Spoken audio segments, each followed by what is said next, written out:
Rema hari ini, Yohanes 14 ayat 16-17. Aku akan minta kepada Bapa, dan Ia akan memberikan kepadamu seorang penolong yang lain, supaya Ia menyertai kamu selama-lamanya, yaitu Roh kebenaran.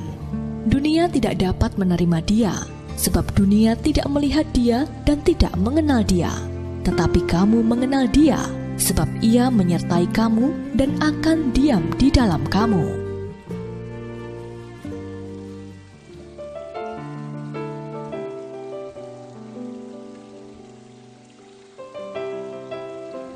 Sejak lahir, David dibesarkan oleh orang tuanya secara Kristen. Itu sebabnya ia selalu merasa bahwa ia hanyalah Kristen KTP saja. Sekalipun ia berdoa setiap hari dan ke gereja setiap minggu, itu hanyalah sebuah rutinitas saja.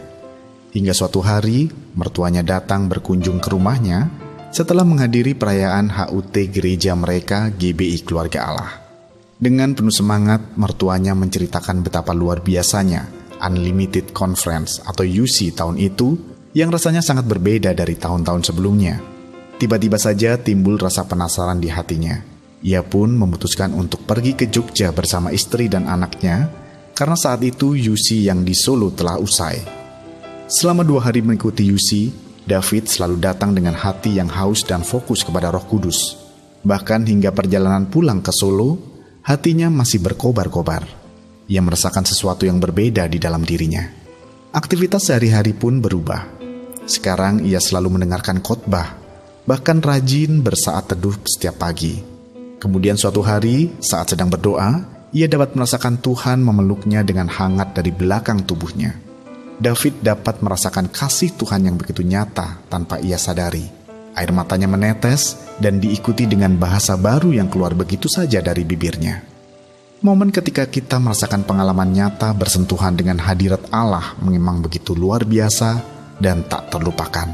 Sama halnya seperti saat kita menyentuh api, maka kita bisa merasakan panas, atau saat kita menyentuh es, kita bisa merasakan dingin. Begitu pula saat roh kita bersentuhan dengan Roh Kudus, kita bisa sungguh-sungguh merasakan hadiratnya. Sebab sesungguhnya kita ini adalah manusia roh yang memiliki jiwa dan tinggal di dalam tubuh.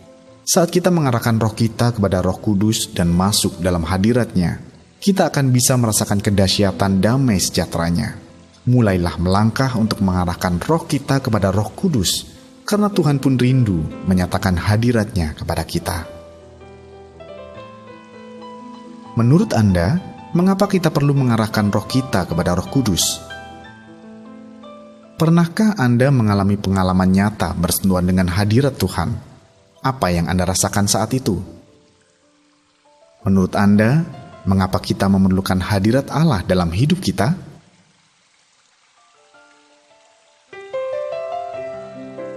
Roh Kudus, kami percaya Engkau senantiasa hadir bersama kami.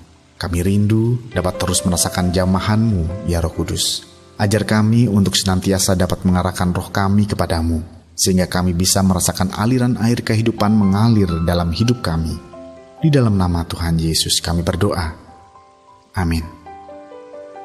Ketika roh kita diarahkan kepada Roh Kudus, itulah saatnya kita merasakan pengalaman nyata bersentuhan dengan hadirat Allah.